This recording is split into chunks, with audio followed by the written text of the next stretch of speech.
Welcome, my friends, to the Sage of Quay Radio Hour, your home for free and critical thinking, and I'm your host, Mike Williams. Today, Beatles researcher Steve Fawber and team are back to take us through additional information and insights into Paul McCartney's Standing Stone. We also discuss how occult rituals and symbolism permeate the music and entertainment industry. And so, without further ado, here's the interview with Steve and his team. Thanks for listening.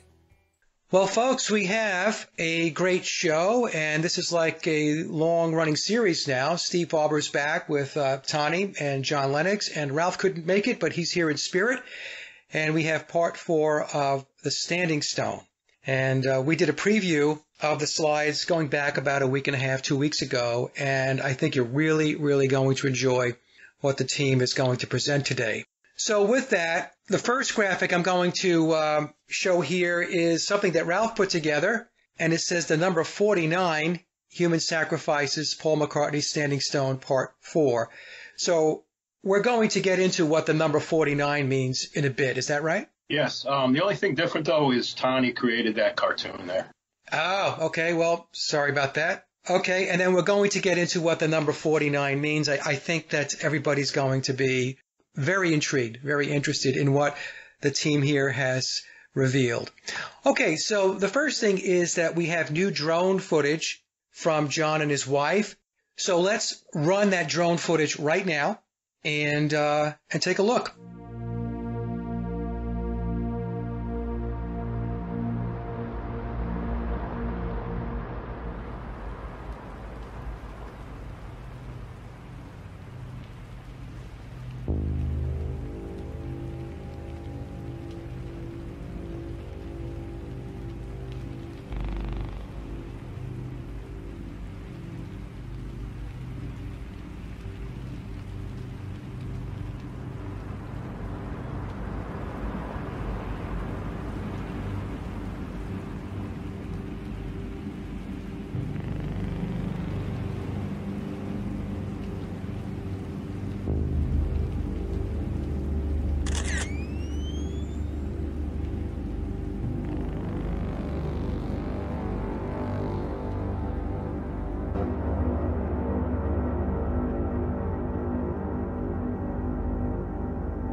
Ladies and gentlemen, we got him.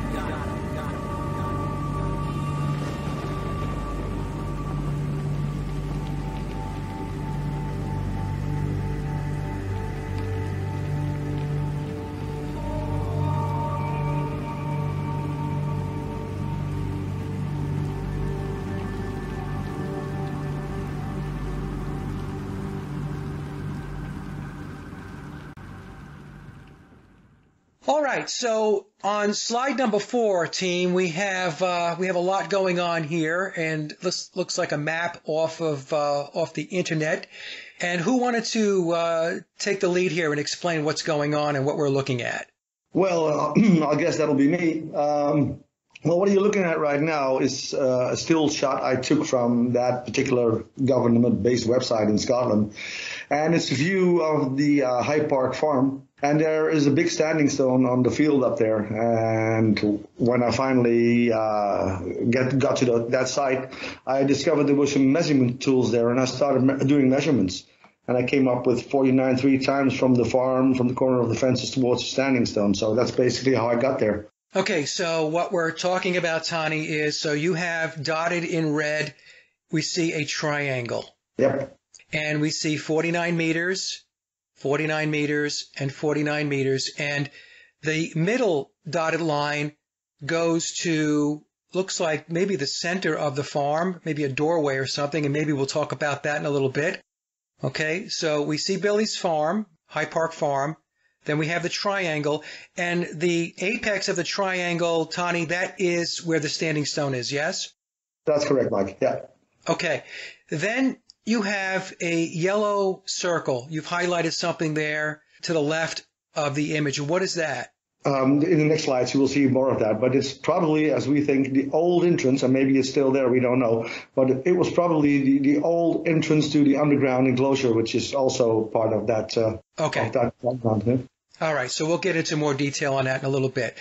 And then the bottom right, it says here lie buried. And then we have the number, is it 94 or 49? I can't see what's circled there. It's 49, Mike, because when I saw that, when I did my first measurement on that farmland, I came up with the number 49 just only once, measuring from one corner towards the standing stone. And I thought by myself, 49, where did I see that before, And then my memory went back to the opening scene of the the Yellow Submarine Beatles animated movie. And at the very beginning, when the song Eleanor Rigby starts to play, you see a fragment, a still, or some moving pictures of a standing stone. And that's what it says here, library number 49. And that's when I got it. Very interesting. So the tombstone has the number 49. And then when you measured out the distances, and what you measured out, Tani, is not arbitrary, right? So you took the corners of what seems to be a segmented portion of the property, which would be the base of the triangle. Yep. And then you just drew the lines from the corners to the standing stone, and that's how you got the 49 meters. Correct, because I thought, it could be a coincidence if I would only have measured 49 only once, then you could chalk it up as some kind of coincidence. But if it happens 3 times over, and like you said, Michael, the central line goes towards a pretty recently built barn attached to the farm, and there is a door, which become more apparent later on in the slides probably, but that's the entrance to where probably the new, or most likely the new entrance towards this underground enclosure is. Okay. All right. So this is very, very interesting. Let's move to slide 5. Yeah, just quickly, I didn't want this to pass by without it, but the 49, the 4 stands for Paul. All right. So Paul, 4 letters, McCartney, 9 letters, 49. That's correct. Yeah. Very good. Okay. Good point. Yeah. I'm glad you didn't let that go. All right, so let's move to slide number 5 now. And, okay, so we have an image on the left and the image on the right. So what's the image on the left showing us? I put a marker there. This government-based website also had a possibility to put markers, to leave markers behind. And that's where the blue spot, what you see on the left image is the same as the yellow spot that you showed in the previous slide. Okay. Okay, and then we'll get into more detail, Tani, about what exactly that means in a little bit, right? Yeah. Okay, and so the picture on the right, or the image on the right, is a little blurry, but what are we being shown here? Well, that's the same point as where the blue marker is, actually, and Stephen and I talked it over and over and over and over again, and we both came to the conclusion that, there is some kind of debris on top of that. I'm not sure what it is. Is it either tires or stones or boulders, something like that. But it shows a black mark in the middle, and it's obviously colder down there. So that could possibly be a lead towards, well, whether it's still there or not, an entrance to the underground enclosure. Okay. All right. So you're saying that the color variations could possibly mean something? Yeah. Okay. So the darker colors, what do you think that means? Like the black here? I think it's either a colder spot or it's either more deeply buried into the ground or something, like some staircase going down or, you know. Okay. All right. So we'll get into more detail on that as well, I'm sure. So let's go to the next slide. And the next slide, we have, again, Billy's farm is in the middle. And then we have some shadowed out areas. So what do the shadows represent? Well, it's basically a slide. The one you're showing now is basically two slides, which means I put an overlay to it. And the overlay is what you see in the black parts. And it goes back to a map that comes from 1920. So that was also an indication that the standing stone was already there back then, and even earlier, as we probably will find out later. And it comes out directly underneath, give or take a few meters, directly underneath what you see, the standing stone. And this is where I basically made the black parts you saw earlier transparent. Okay, so you're saying that this particular image, Tani, dates back to the 1920s. Did I hear you correctly? Yes, that was the black part overlay I showed you you showed in the previous slide. Okay, all right. So this overlay, yeah, with the shadowed out. Yeah, I put it on top of a very recent map of High Park Farm. I see, and that would be this one here. That will be that one, yeah. All right, and so the standing stone has been there for a very long time then. Yeah, it was even shown in the earliest map I could find was dated back to 1888. So that's a long time ago. I have a question, Tani. The area on the right of that photograph there, it also shows dark area. Do you think that could be an underground chamber going to where we think the daffodil area is?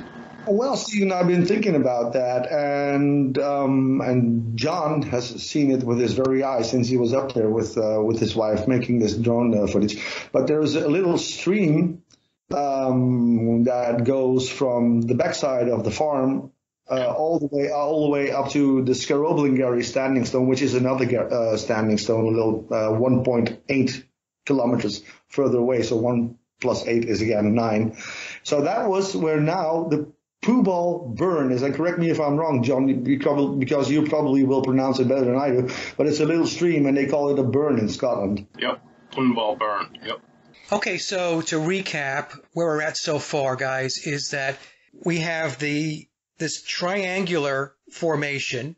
If I go back to that slide for a moment, we have the area which, Tani, you have highlighted in yellow. We believe something is going on there. Mm-hmm. The standing stone, which is at the apex of the pyramid, has been there for a long time. So this is not something that just appeared in the 1960s. This is something that's been there a long time.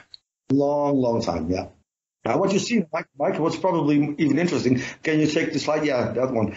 If you see, I wrote down the letters High Park Farm, rightly above the farm. But to the right of that, you can see the contours of where now the Pooball Burn is. That would be here? Yeah, that will be there. Yeah, absolutely. Yeah. Okay, so it's to the back then. Yeah, and it wasn't always there. It wasn't always there. So that's pretty recent, but I think it was dug out in the 60s, I think. So let's take a look at this slide here. This is slide number 8. And so this is a close-up, Tani, of your measurements. Mm-hmm. And this is good because now we can see that what was done here, that they took the corners of the rectangular formation of the farm, and when you draw the lines, like I mentioned before, from each corner to the standing stone, we get a triangle. And we know Billy loves triangles.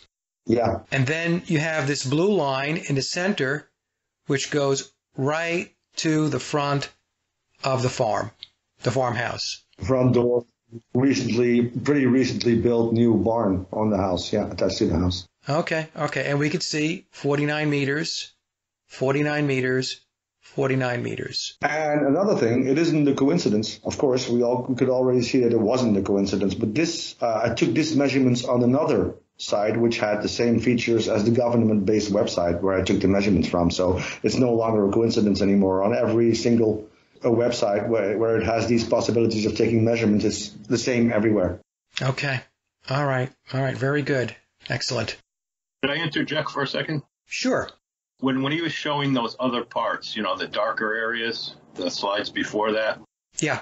he says that a lot of times in topography, even in the past, that will stand as underground type of images. I'm not sure he mentioned that. Maybe he did. But so those chambers, that's actually a chamber, and that's what I had always thought was there, seeing other standing stones that have chambers underneath. So I believe that's a burial chamber under there. So yeah, correct, Stephen. That's correct, because thank you very much for explaining that, or highlighting that, because it's the truth. It is taken from a map which is named a geographical map, which in topography means structures either underneath or above the ground. And you once said it before, Mike, as above, so below. So that's basically what's happening here. Okay, so we're back to slide 6. So are we saying the areas that have the shadow or are darkened out here, that this comes from an old map, and these darkened areas could represent underground formations? Yeah, correct. Structures as above as well as underneath the ground. Yeah. Yeah, and since there's nothing above it, or there was never really a structure around that, the process of elimination would tell me that was an underground chamber that's pretty large, when you look at the size of the stone. And then the tunnel, probably underneath where that gate he suspects is, or the underground chamber, it goes down to the underground chamber from that left side there at the top. So we're saying that here, this long line across here to the upper left, yeah, could possibly be something underground. Yeah, and then right there where you just had your cursor up the top there, that's where that chamber, we believe, where you go down under the ground and then go through a tunnel and you get to that chamber that way. Okay, and what's interesting is how large this darkened area is right by the standing stone. Yep. It's pretty big, yeah. It's pretty large, yeah, indeed. So this would also say, though, that Billy's farmhouse has access to something underground if these areas that we're highlighting, if that's what it is, underground structures, right? So it says that his entire farmhouse has something underneath it. Yeah. It could also mean something above the ground. So the what you're pointing at right now, that black structure, could also be the early farm, because you have to keep one thing in mind. The difference between these two maps is over 100 years old. Some of this could be underground. Some of it could have been structures that were above ground, but because of the age of the map going back, would you say, Tony, 1920? Yeah, this one is from 1920, correct, yeah. Yeah, some of these structures that were there back in 1920 are no longer there. Could possibly be. We don't have any evidence of that. Okay, all right, so let me just make sure I understand. So it could have been something above ground, but it could also be something below ground. Yes, absolutely. That's the explanation of what this map represents, yeah. Okay, all right, got it. And one more thing, Mike, before you move from that, the reason you're not seeing that new triangle that he found, the 49 meter, is because that's back in 1920, and now a new entrance, we believe, is coming from the farm itself, from the farmhouse. It is going underground right to that chamber. Okay. Why that's not showing up there, because that was back in 1920 before it's done, we believe. All right. Okay, so very interesting. Now, slide number 9, what are we seeing here? This is a small section of a larger image, and what it shows is, again, the position of the standing stone, the High Park farm. You can even see the poo ball burn. You can see a rectangled red marked shape to the right of the farm, which you come into later. But I was basically interested also in that green highlighted pyramid structure, and it was basically I saw from up in the air that the fences over there had a triangle shaped form. Okay, so this triangle here, Tony, this green section here, the edges, is that a fenced area? Yes, it's a complete fenced area. It'll become more clear in the next slides, I think. Okay, and I know we'll get into the red area, but this is what? Well, this is where in one of your previous videos, and I believe it was the one with the bent-back tulips you did with Stephen and John, we saw footage of Linda, Billy, and the kids supposedly planting tulips. Okay. So that is the area where they were at the time. Okay, so that's the area. All right. Okay, and I will insert that footage again into the show. And Mike, what I think is interesting about that, where the tulips are, and that he's actually pinpointed it in those previous in 1920 map. It does show like a dark area, almost tunneling out to that area. Yeah, it does. That could be right where we think Paul is buried, possibly there, not under the standing stone, but he could be there too. There's two different places he could be, in my opinion. What we're saying is, I'm glad you brought that up, Steve, because some people are saying, oh, is the standing stone like a gravestone? Biological Paul is lying underneath the standing stone. So what you're saying is maybe yes, maybe no. The standing stone can also be a marker of, let's say, sacred ground, and that underneath there are chambers where various people who have passed away might be interred. It's telling. It's very telling that the red rectangled area is exactly within the green area that shows a pyramid structure. And believe it or not, I started doing measurements on that, and the outcome was 666 meters. It's uncanny.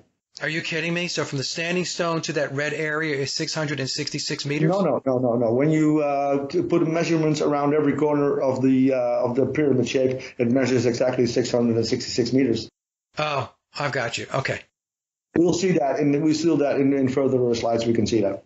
All right, so let's move to the next slide, and that would be slide number 10. And so these are captures from the video of Billy and Linda and the kids planting what we believe to be, or Steve, what you believe to be bulbs. So what should we focus on with this particular slide? Well, what we see there is indeed from the footage you showed in the band Back Tulips video. And we wondered where that was, where they were standing.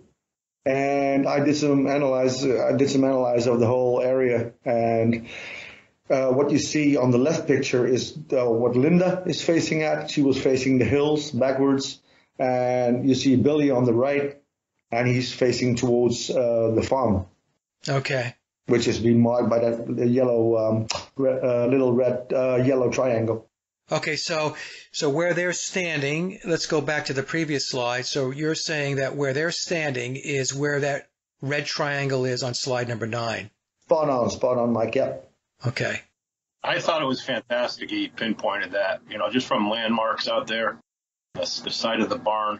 You can see that on the map, and I believe it's been shown in the next few slides. There's an elevation where it also shows the elevation of the property, and you can clearly see that what Linda is watching at the first, the most left picture, is obviously hills, and Billy is obviously facing the farmhouse and the trees. It's very blurry, but you can make it out. Okay. All right, so the next slide, it says pay attention to the directions of the fencing and the triangle-shaped roof of the house. Yeah. The position of the rectangle shape behind Billy. So, all right, Tony, so what should we be looking at here? Well, what we've been looking at is a pretty recent picture of the farm and some fencing. You see, the structure of the property. And you can also see it's a little bit small, but where Billy is standing in that little rectangle picture, you can see that the fences are exactly the same as the fences you see on the recent picture. So where I put those little two cartoon figures, that's probably the spot, most likely the spot that they were standing. Behind those two cartoons, you can see the flower bed, the fencing of the flower bed there. Okay, all right. So this is showing us where they were standing. Yeah, most likely. Yeah. Most likely. Okay. Tony, those seem to be bushes there now. Do you think it's possible they planted bushes over the top of the tulip area that I'm speculating are tulips? Could be, but there's also a time span again, because this is a pretty recent picture. The one is the big slide, and the little picture in that, the picture in picture, also goes back 50 years ago. So, things have grown in the meantime, or maybe they've planted new things. I don't know. Well, that's a good point, because the video of Billy and Linda, that was taken a long time ago. Yeah, really. 1968, wasn't it? 1968 or 69 or? Yeah, it had to be the late 60s, maybe the early 70s. So we're talking about 50 years ago or so. And what you're saying is this image right here that we're looking at on slide 11 is a current picture of the farm. Pretty recent anyway. Pretty recent. Okay, recent. 4 or 5 years old, I think, yeah. All right, let's take a look at the next slide. This is slide number 12. And what should we focus on here? Well, it's basically the picture where Billy, on the left, that's Billy on the picture. And I had those 2 red markers and again the yellow triangle. And you compare the yellow triangle that I put there with the yellow triangle on the picture on the right. So that's where the farm is. And if you look at the positioning of the fences, as well as left, as well as on the right side of the picture, you can see that those little 2 markers I put there point out, the direction of the fencing. Okay. All right. So here's the farm. On the left-hand side, we see the yellow triangle. Yeah. That's the farm because that matches the triangle here. Yep. And Billy is facing this way. He's facing to the right. Well, yeah. So on slide number 13, we have some more measurements. And so, all right. So, Tani, what are these measurements about? Oh, there's the 666 I think you mentioned before. Yeah. That's what you see. The dotted lines you see in the picture above is the triangle shape that moves from fences to fences towards the standing stone. And I just purely curiosity, I thought, well, let's just measure one side. And it came up with 222 meters. And it happened again the second time. And, we all know what 3 times 220 is if you add that up. And I'll be damned, it was 666. And what you see in the picture below are the measurements of the flower bed. Right here. Yep, right there. And I did some math on that. And, well, the outcome you can see printed out in yellow on the right. It's uncanny. It all comes down to either 6 or 9, what they're also fond of, Mike, and what you showed so many times before in your videos. It's the truth. It all comes down to numbers and figures, and they even seem to do their math backwards. I mean, it's almost unbelievable. They can get very clever with how they present their numbers. Oh, yes. Very, very clever. People want an easy way to look at it, but sometimes it is very easy to see. Other times you have to sit down and you have to take a look and figure out how they encoded it. Yeah. Like as you did here, right? So you have 24. Because it's 24, 12, 12. So if you add that up. Right. And then convert it to inches, you get 3780. Yeah. And then 3 plus 7 plus 8 plus 0 is 18. And 1 plus 8 equals 9. And whether it is done in meters or in inches, they always happen to show something. You said it in previous shows, Mike, and you're absolutely right. It isn't just the numbers; it's the patterns you see. Yup, and it is unbelievable how much effort goes into making these numbers work. When I first saw this, and it was in the Bent Back Tulips that Stephen was telling his tale. The first drone footage of John and his wife, he couldn't get exactly towards the farm, and that's when Stephen said, I will give I don't know how many money to be able to fly a plane over there, and with some desperation in his voice, almost like he said, well, it's probably never going to happen. And that's the point where I actually banged my fist on the table and said, like hell it is, and that's how eventually got the ball rolling, and that's when I came up with this. Yeah, very interesting. Go ahead, Steve. No, I said he did a fantastic job. I was blown away when he came up with this stuff. He was just like sending me a message on Messenger, and I was seeing this, and I'm saying this is too good not to put out there. This is something that has to get out there. It was exciting and scary at the same time, I can tell you, because I didn't sleep for 2 nights in a row after I saw this all. Now, this is probably a good point in which to say that even though we're showing this information, we're not condoning people converging on the farm. I just want to make sure that we make it clear to everybody that we're doing this, it's research, and somebody could argue that, well, if you can do the research, somebody else can do it. That's fine. I understand that argument, but I'm talking specifically to those people that just want to go there on a lark. Well, you know what it is, Mike, and you're absolutely right, but there's another very important thing, because the fence that was there, the fence that John stumbled upon when the second time he got up there, the fence was locked. Yeah. But that's also the only way to another pretty big tourist attraction, which is the second standing stone. It's called the Scaroblingarry Standing Stone, and the road that John and Gillian wanted to go on with the gate that was closed is also the only road that leads up to the Scaroblingarry Standing Stone. So, if I would get up there or you would go up there and you would probably ask the nearby farmers if you want to go and see the Scarolingary stone, they will open the fence for you, no problem at all. But since John and Gillian had been there before, and they returned, and they returned even for a third time, they said, let's lock up the whole thing because they have been nosing on the farm. And that goes back to the song. When winter comes, or something it was, wasn't it? The new Paul McCartney song. Those two foxes have been nosing around. Right. And they obviously didn't want John and Gillian to nose around any further. Yeah, and it's interesting. I had a couple of comments where people said, oh, that song was written a long time ago and blah, blah, blah. And I have to constantly remind people that how a song is written, it's in stages. So maybe the music was written a number of years ago. Yeah. And maybe there were original lyrics to the song that Billy wrote years ago. But the lyrics can change based upon him taking the song off the shelf, reworking it, and saying, you know what? I'm going to insert these lyrics. I'm going to refresh the lyrics, new lyrics.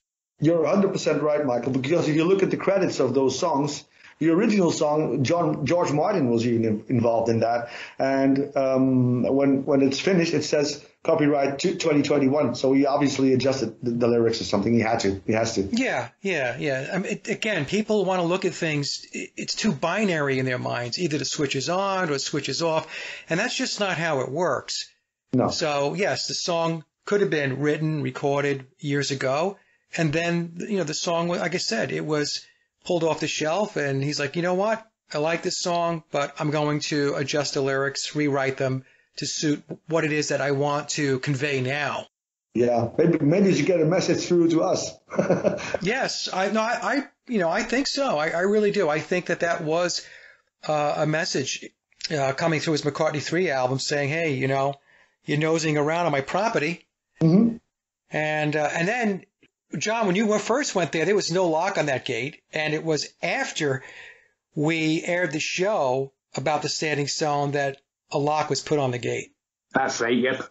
Yeah. So obviously they were watching the show, or they became aware of the fact that there was research going on and people were taking a look.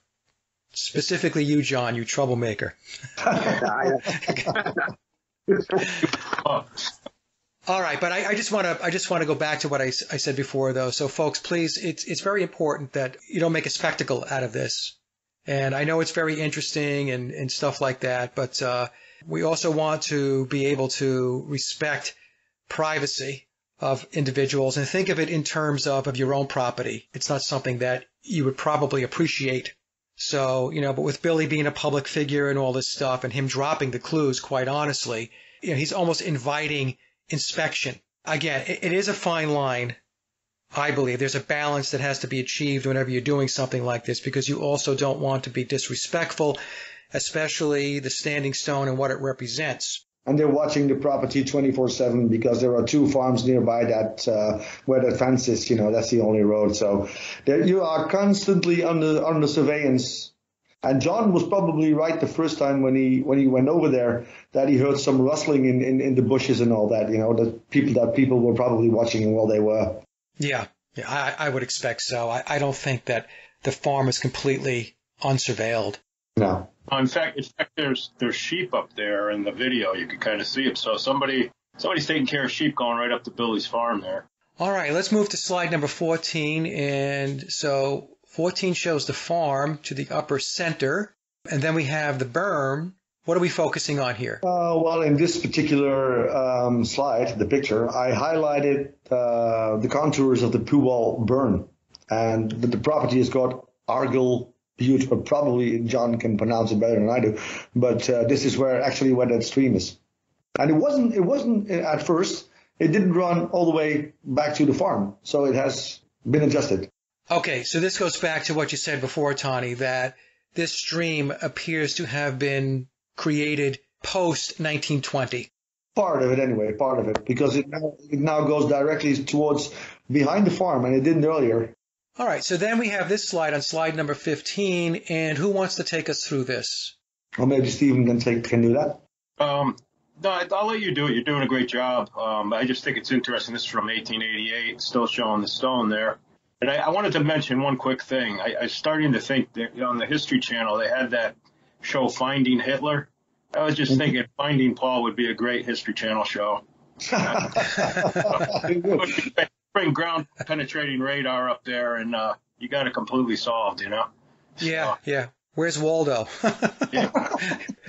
All right, so this is High Park, 1888. So this is an old map. It's the oldest one I can find, Mike. Okay, and the standing stone is there. Yeah. Yeah. Yeah. And what I think is interesting about that, it still shows the farm there. And what is the dotted line again on the right, Tony? Is that maybe a tunnel again, maybe going to that area? Could be. I'm not sure, Stephen. It could also be the original Poobah burn. Yeah, the stream. Okay. Yeah, the stream. Yeah, exactly. Yeah. And that's what it looks like to me. It looks like it could possibly be the stream. So, because if we go back to the previous image, here we go. Here's the stream, right?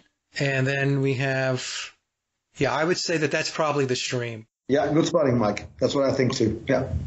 All right. So, to recap, folks, two maps, one from 1920, and the standing stone is there, and a map from 1888, and the standing stone is there. And there it is. There it is in all its glory. There's the standing stone. Amazing, isn't it? Yeah, and this is a picture that John took, right? Yep. Okay, so this is not something off the internet. This is John when he was there the first time.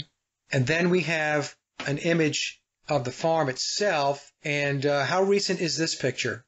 That was last year's. This was last year. Okay. And Tony, I see 3 red doors. Yeah, well, yeah, 3 red doors. But I think my point of interest goes to the red door on this little barn. By the looks of it, is not older than maybe, let's say, 40 or 45 years. It wasn't always there. It wasn't an original part of the farm. Okay, so as you mentioned earlier, there appears to have been an addition to the farm at some point. We don't know when. Yeah, exactly. It's not recent, but it's probably, like you said, maybe 40 or 50 years. Which door would represent the new part, Tony? The one on the left, the center, or the right here? My guess would be that one where you have your mouse, where you have your cursor right now. Yeah. Right here, so on the right. Yep. Is that the door that the pyramid of 49 meters, the center line, goes to? Exactly. Yeah, that's the sort of like the capstone, so to say. So we're saying that red door is right here at the center base of the pyramid. That's 100% correct, Mike. Yeah. And so what I deduct from that, of course, it's a guess, but I deduct that that's a new entrance inside of that building, and it's more secure now. It's more locked up and underground. It's probably a hatch door or a spiral staircase. Who knows what's under their elevator if they're high tech, but it goes under the ground, we believe now. Now, some people might argue, they might say, well, maybe you guys, this center line is not 49 meters. Maybe you should have stopped at the base. Some people watching it are going to make that argument. But the point being is that if this standing stone is somehow attached to this farmhouse, then to me it would make sense to draw the line to the farmhouse. Right. Yep. Right? Because what it's saying is the farmhouse and the standing stone, there is a relationship. Absolutely. All right. So if we go to this, here's John. He's memorialized. He will forever be the person known as the guy that got to the standing stone, and we've shown that before. And now we get to the number 49. Hey, Mike, could you go back to that for 1 minute? The red triangle is kind of like a heat signature coming from underneath the ground. The grass around that kind of curls up in a triangle shape there. It's also darker. It's also darker, Stephen. Where John has his right foot on there. Inside the red markings, there is the grass for somehow, for one reason or another, is darker over there than the rest. Yeah, it's at a right angle right here. Yeah. The grass, right? John, when you were standing in this spot, did you feel like your left foot was elevated a bit? Because it almost looks like there is some kind of elevation. No? No, I didn't notice nothing. Okay. All right. So it's just flat. Maybe it's just the way it looks, but the darker area here, the grass, it does look like it's at a right angle, which is kind of weird. Yeah, it is. Let's move to slide number 19 and the number 49. And Steve, did you want to tell us about the number 49? We already covered that the number 4, Paul, P-A-U-L, 9 letters in McCartney, 49. So what else do we want to know about the number 49? If you can read it, Mike, because it's so small on my screen here, if you'd like to read it.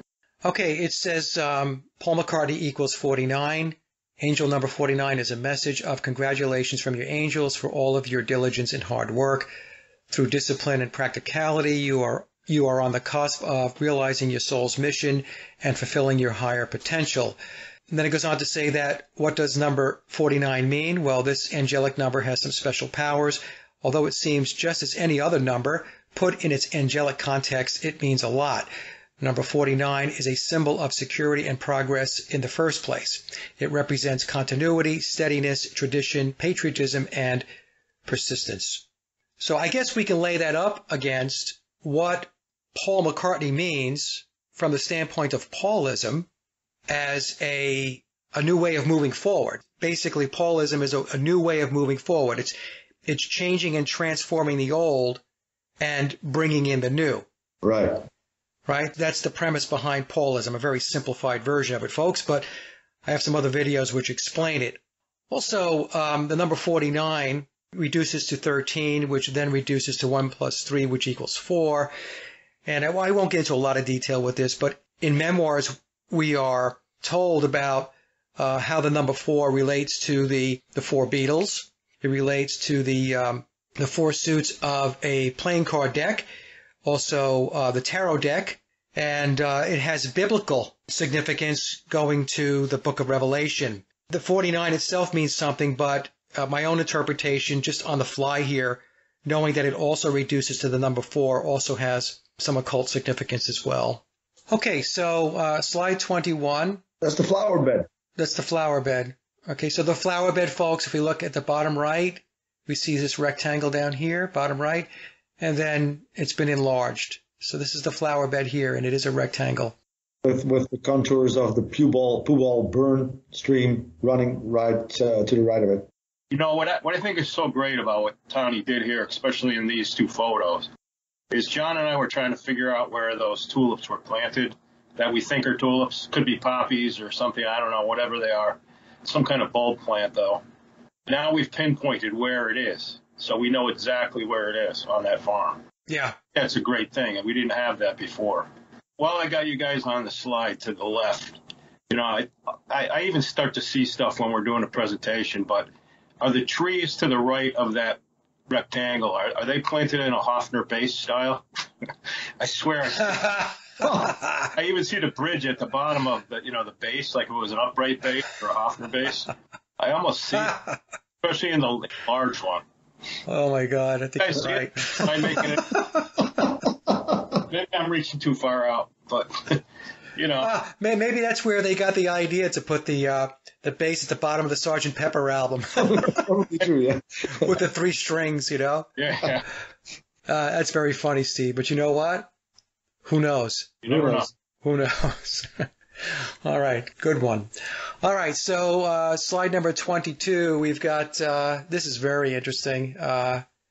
So we have Linda and Paul. Linda's on the left, I guess. Paul's on the right. They're on horses. And somebody took a picture of them. Maybe Linda had it timed or whatever on her camera and took a picture of them riding away. But the picture is being taken as if it's somebody who's lying in the ground or lying on the ground. Watching over his grave. Yeah, let me tell you where I got that from. I think it was it's on YouTube. Yeah, I think it's from the Admiral Halsey video. Yeah. At the very end of the video, all of a sudden it shows them riding the horses, and then it pans down to ground level. And of course, I'm seeing like either tulips or they look like poppies to me because I'm in that field of business. But you know, it's something flowering there of the same type, and they're just in one little condensed area, as you can see. Yeah. Well, and the thing is, why would you take a picture like this unless you were looking to convey a message? Yeah. It's the end of the video. They're trying to tell you something. So I believe that's the area that we were just showing. That area. It's almost like if you're buried and you're lying in the ground and you pick your head up. You look. This is what you see, right? Oh, boy. All right. I think that wraps up our section on the standing stone, and then, Steve, you want to get into human sacrifice. And I know that you and I have messaged back and forth a couple of times, and you have said that, a lot of people have a very difficult time getting their heads wrapped around human sacrifice. They just don't think that it's something that's real. It's just something that doesn't happen. And again, it's like everything else. It is real. It does happen. But in order to understand it, you actually have to do the legwork and the research and the homework to look into the fact that it exists, and it has been around for a very, very long time. Correct. It's not something that's new. It's not something that was just created or discussed when we started talking about the death of Paul McCartney. No, it goes way back. Goes way, way back, way back. Yep. So, all right. So here we have the splash screen, and we have that's John Bonham at the left, and we have Jimi Hendrix, we have Brian Jones, and Janis Joplin. All four were sacrifices. Yeah. Okay. And again, folks, the sacrifice comes when you're looking for the fame and fortune. And essentially it's called selling your soul, deal with the devil, Faustian bargain, pick your term. And essentially what happens is you go to the crossroads. And we'll talk about the crossroads in a moment with Robert Johnson. And essentially you get your life script rewritten. Yeah. But here's the thing with ritual, and here's the thing with magic and all that.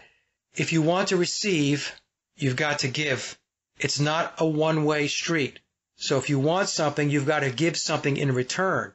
And so for celebrities and entertainers and artists that have made the deal, they've made the pact, they have to give something. Yeah. And for a lot of them, it is they give up their life at an early age. For others, they live a long life, but they've got to continue to work on behalf of what Bob Dylan referred to as the chief commander for a very, very long time. This is why we see Billy still cranking it out at 84 years old. It's why we have Mick Jagger still cranking it out, and Bob Dylan, Def Leppard.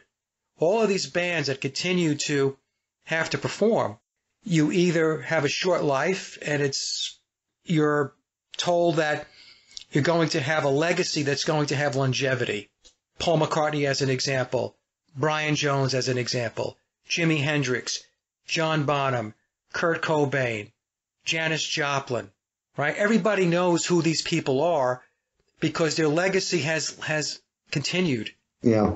That was part of the deal. You're going to die, but your legacy is going to continue. And by the way, I think a lot of them that make this deal don't really understand the implications. I'm convinced of that. And I don't believe they know when their time is going to be up. I don't want to digress here and take away from your presentation. So, in any case. Hey, before you go past this slide, Ralph created this, and that triangle logo at the top is from Memoirs, and it's usually as a note. Yes. And, it's in a triangle shape, and I believe it's showing Paul McCartney's eye, the eye of Horus. And something that somebody, a former told me is that the real Paul McCartney, you could see him, because there was doubles for Paul McCartney. We won't get too far into that here, but the one that is real had a higher arched eyebrow like this, very similar to the eye of Horus from the Egyptian times. But, Billy uses this as the logo, or Tom used it as a logo for the Memoirs books. And it fits right into this whole triangle thing you're going to see coming up. Okay, let me just pull something up here real quick. All right, so when we talk about the eye within the pyramid, this is something that's on my first album. And a lot of people believe that this is all evil symbolism, and it's not. It's ancient symbolism. It's a sacred geometry. That's what it is. It goes back to the ancient mystery religions. So the pyramid with the eye is the very center of the double star of the Sefer Yetzirah. In the middle of the double star is the center triangle, which represents air, water, and fire. The Holy Trinity and the creative principle. The eye represents the creator. These sacred symbols, this is what I have on my website, have been misused by the controllers and people with negative intent. Okay? So the point I wanted to make is when we see the eye in the center of the triangle itself represents air, water, and fire, and it also represents the Holy Trinity and the creative principle. And the eye represents the Creator, represents God, it represents the source. Symbol's also on the dollar bill, isn't it? On the back of it? Yep. It's the eye of providence. It's referred to as the eye of providence, the all-seeing eye, but it's the Creator within the triangle. Okay, so, all right, so then this slide here, we talk about the devil legend, which is the crossroads, and I mentioned Robert Johnson. And Steve, what do we want to know about Robert Johnson?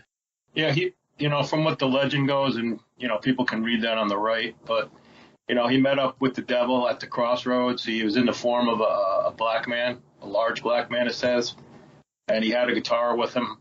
Actually, I think he had a guitar with him, if I can recall correctly. Well, Robert Johnson brought the guitar, yeah. Yeah, Robert Johnson brought it. And he was asked, the man that was supposedly the devil in that form, he started to play it, or he tuned it, I believe. I believe he tuned it. And when he gave it back to Robert Johnson after that, he was able to play unbelievable, for his time period. People like Eric Clapton have done a ton of his songs, J.J. Cale. A lot of people have done his songs.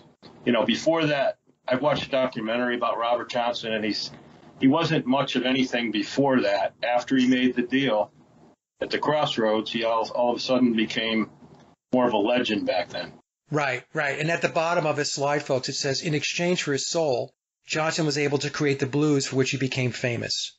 And I was watching a documentary about Bob Dylan, and there were people that knew Dylan back in the day, in the very early days when he got started. And they said, Dylan was not a very good guitar player. He couldn't play harmonica.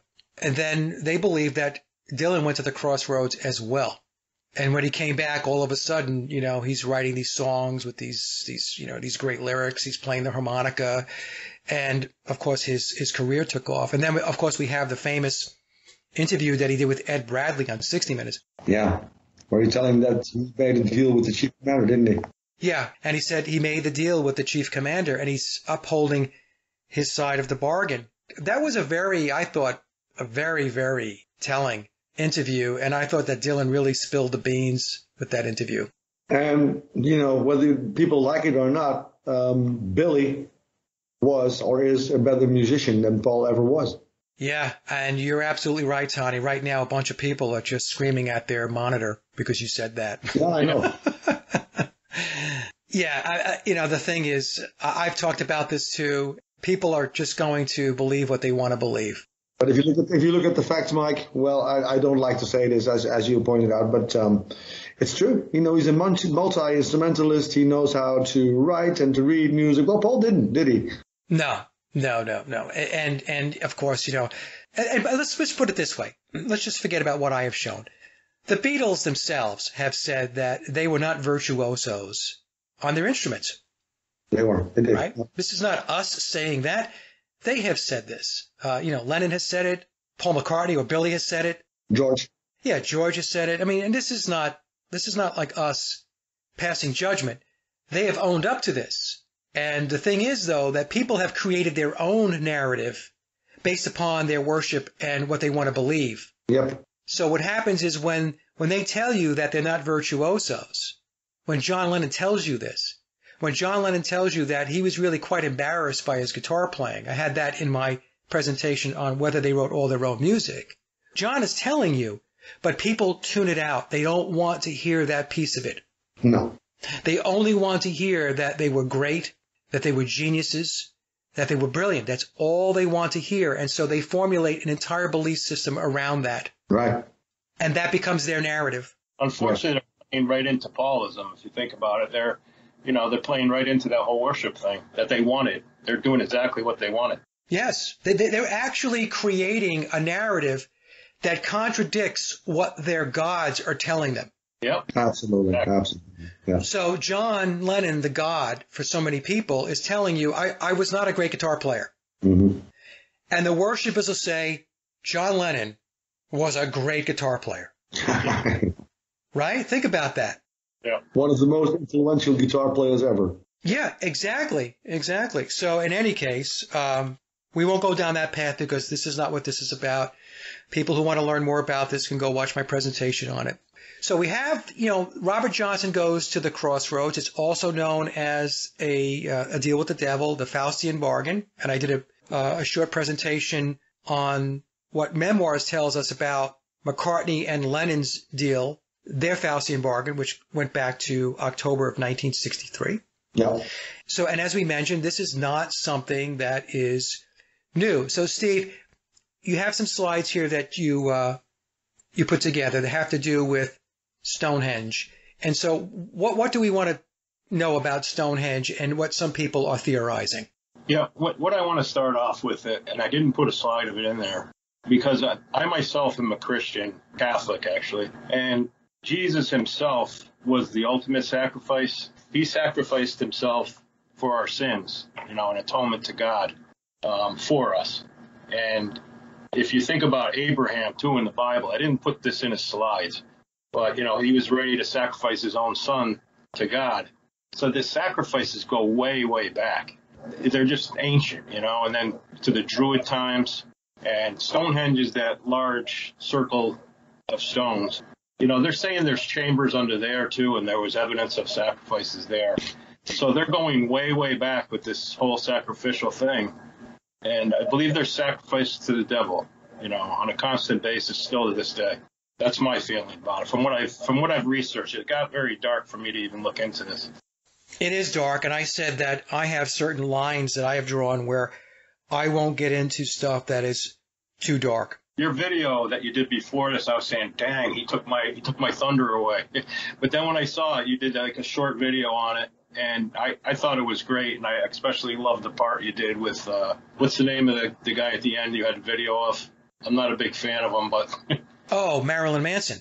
Yeah, that's the thing. This darkness, this evil, yeah, this exists. And if you spend too much time with your head buried in it, it is going to have a negative effect on you physically, mentally, emotionally, spiritually. It will. And that's why with me, I will talk about it to the degree where I get the information out. Yeah. And I make people aware that it is out there. But I'm not going to major in it. I'm just not going to do that. I was hesitant to even do a video on it. I really feel like it needs to be out there because I don't think everybody's seeing it. And it's going on to this day, and the music industry and the sports industries are just filled with it. I mean, I could have put up thousands of slides. I know I sent you more, Mike, and we can only fit so much in here. It'd be like 5-6 hours. Right. The amount of things in there with triangles, one eye, members of bands that have been sacrificed is just chilling. I looked into it, and I even sent you some the other day, Mike, and I'm saying, should we put these in? And there's just so much you can put in. But I'm talking everybody. Any band that's made it fairly big, or even a single singer, it's happened to, and then somebody that's close to them is sacrificed. Yeah, and when you take a look at, Steve, the ages that these people pass away at, right? So let's just use some examples here. We know about the 27 Club. Yeah. Paul McCartney died at 24. Yeah. We have people that die at 65, another occulted number because it reduces to 11, 66, 69, yeah, 72, 77. Chuck Berry died at 90.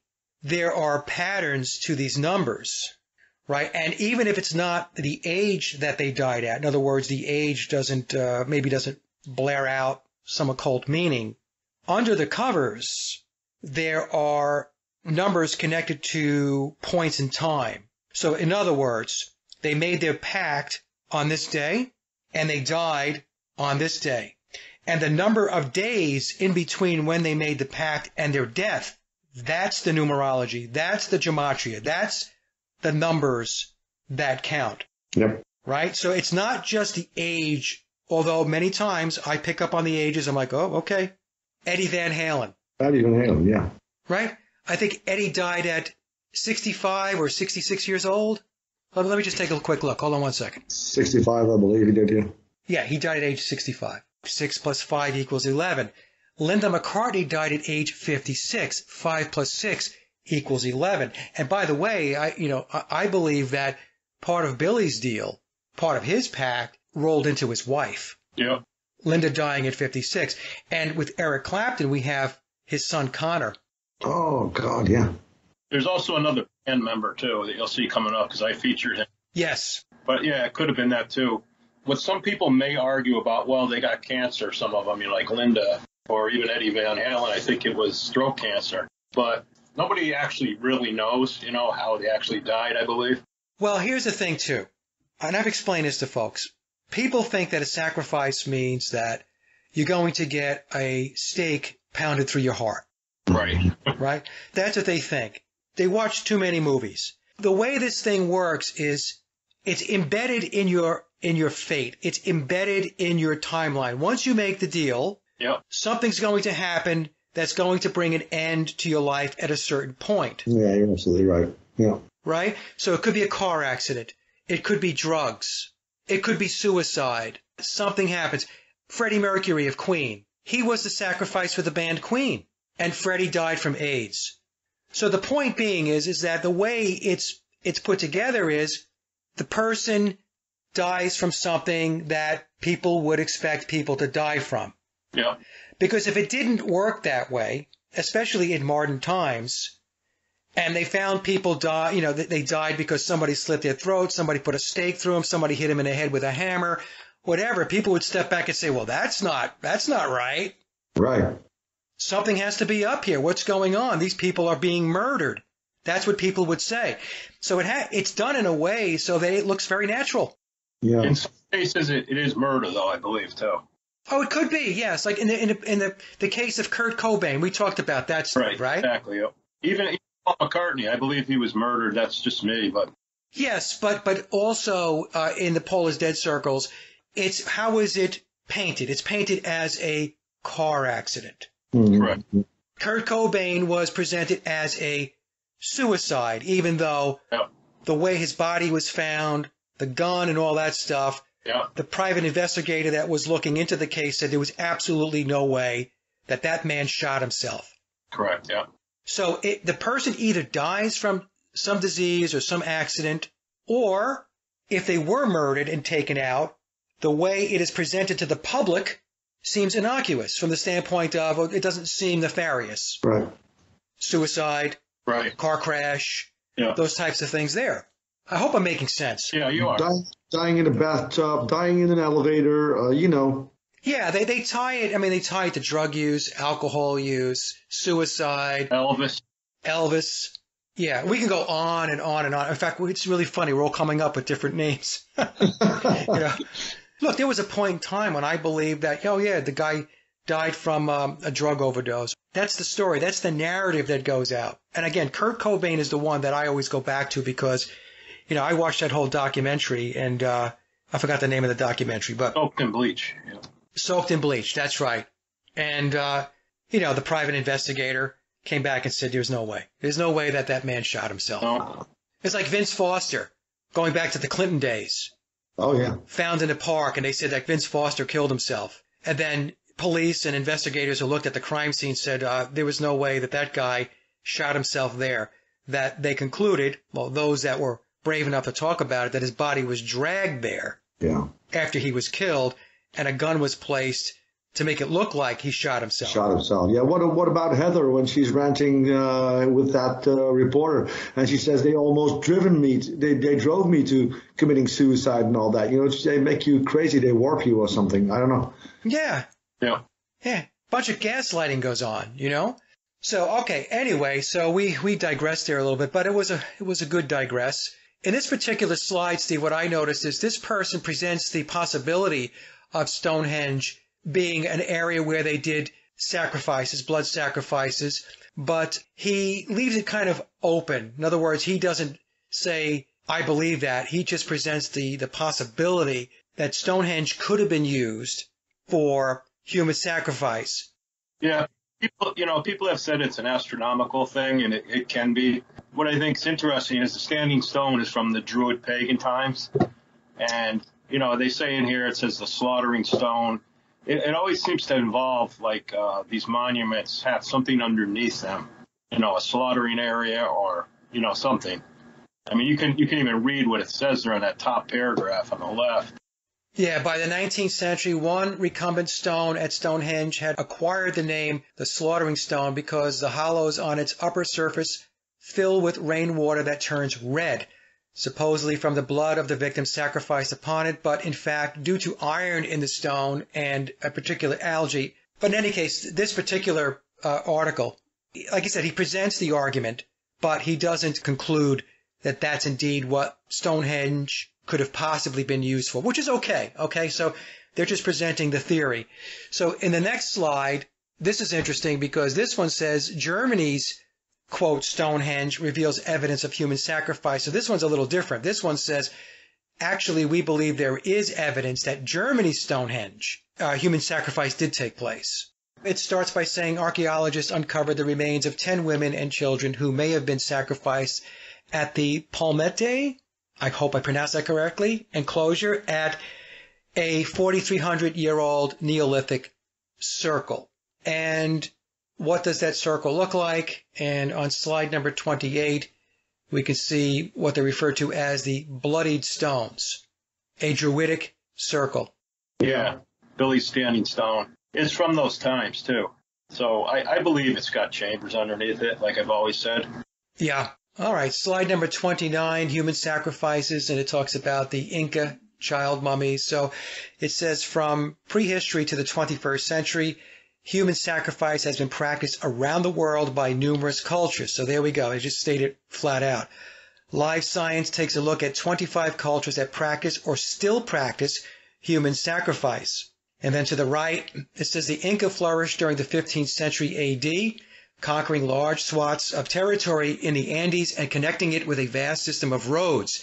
The Inca also practiced child sacrifice. Their mummies have been found by archaeologists, often near the summit of mountains or volcanoes. Yep.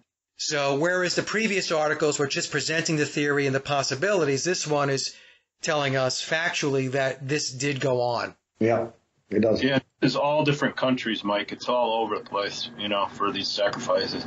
And, of course, all of this always goes back to the Egyptian mysteries and Osiris. And Osiris was the judge of the dead and the underworld and the agency that granted all life, including sprouting vegetation and the fertile flooding of the Nile River. He was described as he who is permanently benign and youthful and the Lord of silence. So anything you wanted to add, Steve, about Osiris? Just, that he's the judge of the underworld. And, of course, Billy had that same staff in a lot of his photos, the shepherd's crook there. So, he's tied into Osiris big time, Billy is, I believe. Yeah, he goes back to the Egyptian mysteries, yeah, as does Aleister Crowley or Crowley, depending upon how you want to pronounce his last name. Yeah. It all goes back to Egypt. Egypt Station. Yeah. Okay, so let's move to the next slide. And this is from Memoirs. Correct. And I'll read this. It says, the Beatles, Stones, and other bands used Satanism, as I have already explained, to help connect us to the fully global network. It was because of the relationship with the network that EMI had already established that we were able to get the help required for our success through the Illuminati. I also revealed our band's Masonic symbolism, especially on Sgt. Pepper, which was to let the world know our sponsors. And then in the bolded out letters, it says the Beatles used Satanism because of the Illuminati. And this is the word stacking, the encoding in Memoirs. This is the second layer of encoding. The third layer is the acrostical code. The first layer is just reading the book the way it is. So here it is. Billy's telling us via Tom, the Beatles use Satanism because of the Illuminati. Yeah, and the Satanism has a lot to do with these rituals they do and the sacrifices themselves, I believe. We will get more into that in upcoming slides because you found some excellent material from Newsweek of all places. Yeah, I know. And we'll take a look at that. So this is from page 272 from Memoirs. And again, folks, when you read the memoirs of Billy Shears or Billy's Back, actually this is from Billy's Back, page numbers are significant. In this case, we see page 272. So 272. Which regroups to 11. Regroups to 11. That's right. So the way Tom did this was very important information is found on pages which regroup to certain numbers like 9 and 11, 33, and so on. Right. Which would be 6. All right. So I'll read this. When Paul wrote of the submarine predicting his death, The sub, as is car and coffin, was yellow as a symbol of ripeness, like a banana. They began recording Yellow Submarine in May. Donovan's song Mellow Yellow extended the idea. Donovan also wrote the submarine line, Sky of Blue, Sea of Green. It refers to being buried under grass as opposed to under the deep blue sea. Right. Don, he's referring to Donovan, understood the song completely. See the burial mound of ground taking the place of water over the submarine on the original Yellow Submarine album cover. The casket-like craft is buried down under the dirt hill that the new Fab Four stands upon, whereas Paul's burial, as he predicted it, would not be in the water. The lyrics refer to the land of submarines, a cemetery of subs. As it happened, he did not end up in a public cemetery. I'm stunned. I'm just absolutely stunned. So, Yeah, I was stunned by this too, and I'll tell you why. I didn't even read this passage. Like, I read all the memoirs, but when I did that whole thing with the standing stone on the submarine cover, I don't even remember reading this, or if it was in my subconscious mind. But when I read this, it's basically giving you a treasure map right there. I mean, that's telling you right there. It's crazy. And he's also telling us in this little passage here, Donovan also wrote the submarine line, Sky of Blue, Sea of Green. What is he telling us? Donovan was either the writer or co-writer of the song Yellow Submarine. Yep. right. We're all to believe that the Beatles sat down and they wrote Yellow Submarine, that Paul McCartney wrote it. Well, Billy's telling us here that Donovan, in all likelihood, wrote the lyrics to Yellow Submarine. On the right-hand side of the slide, it says, from Billy's back, page 133, Abraham took the ram by the horns and offered him in his son's place. My Ram album cover shows a ram caught by his horns. That ram is me, offered up in Paul's place, being entreated to suffer for Paul. However, I am also the one holding the horns. I am the shepherd. I am Ram. I have the beast by the horns, but also I am the beast. And Billy tells us that the Ram album, if we take a look at the title, it's all capitalized, R-A-M, replacing A. McCartney. Yeah. Right. This is another example where Billy's talking about sacrifice. He's clearly portraying occulted symbolism, occulted meaning. You know, and the devil is often called the beast, you know. Right. This is what I was talking about before. So this you got from Newsweek. The cult of celebrity is as old as humanity itself. Yeah. So I guess you guys want me to read this? Yeah. So this comes to us from Newsweek. And as I mentioned, of all places, you would not expect this type of article in Newsweek. But this goes to the whole concept of Paulism, folks. So this was a great find, Steve. Nothing seems more modern than society's relentless obsession with reality show stars, Hollywood tweets, and tabloid scandals. But a wildly entertaining new book by former Daily Telegraph literary editor Tom Paine suggests that our celebrity culture has rather odd roots. In Fame, Paine draws provocative parallels between 21st century stardom and the ancient Greeks, Romans, and Aztecs to explore how the fame game has evolved over the millennia. Celebrity worship reflects a primal need that's been present since the Babylonians, to elevate people to the status of mythic heroes, only to destroy them. It suits us when fame comes at a price, Paine writes. Or as the Greeks put it, the only place to go from the top of fortune's wheel is down. Achilles, hero of the Trojan War, had to choose between a long, anonymous life or a short, glorious one. Think about what they're telling us here, folks. Achilles, hero of the Trojan War, had to choose between a long, anonymous life or a short, glorious one. Right. 27 Club as an example, right? That would be the short, glorious one. Yep. Right. There's no middle ground. A hero must either go out in a blaze of glory or else disappoint us. Of course, we prefer our famous go out while they're on top. In fact, dying young and publicly may be the best way to ensure mythical status. Think James Dean, Marilyn Monroe, JFK, Kurt Cobain. Heath Ledger's overdose clinched him a posthumous Oscar. Naturally, Paine sees a classical parallel. Early Christian martyrs knowing they draw huge crowds to their executions, embrace death to gain acclaim and spread their religious message. So I guess he's referring to Jesus in that particular little paragraph there. Right. There's another more gruesome precedent for the fame cycle, ritual sacrifice. Payne cleverly juxtaposes Britney Spears' head-shaving meltdown with the myth of Iphigenia, who was purportedly killed so that the Greek ships could sail to Troy, and who became very famous because of it. Both the ancient maiden and the modern pop star show that we've always wanted our celebrities to be complicit in our own destruction. Audiences need to believe that the celebrity was willing to choose such a life and accepts the inevitable trade-offs, loss of privacy, potential public humiliation, even untimely death that go along with it. So what is the allure with fame? The lifestyle for one thing.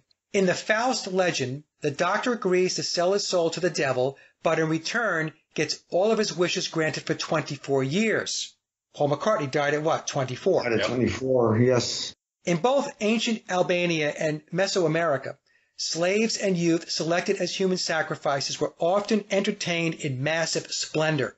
Nowadays, MTV allows the Jersey Shore kids to party themselves sick with the explicit understanding that they will pay back the network by self-destructing for the cameras.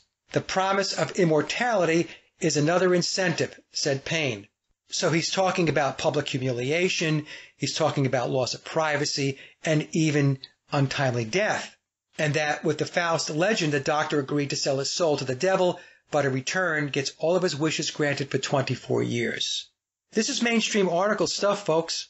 This is not Mike and Steve and Tony and John and Ralph making stuff up. I always try to tell folks it's hidden in plain sight. Yeah. That's why when I do my presentations, most of the time, I will insert mainstream articles to show that they are telling you the truth, but it's hidden in plain sight. What happens is people just gloss over it. It's like the example I used earlier when I said that John Lennon tells us in an interview that he was embarrassed by his guitar playing. He did not consider himself to be a great guitar player. But what does the worshiping congregation do? They ignore that.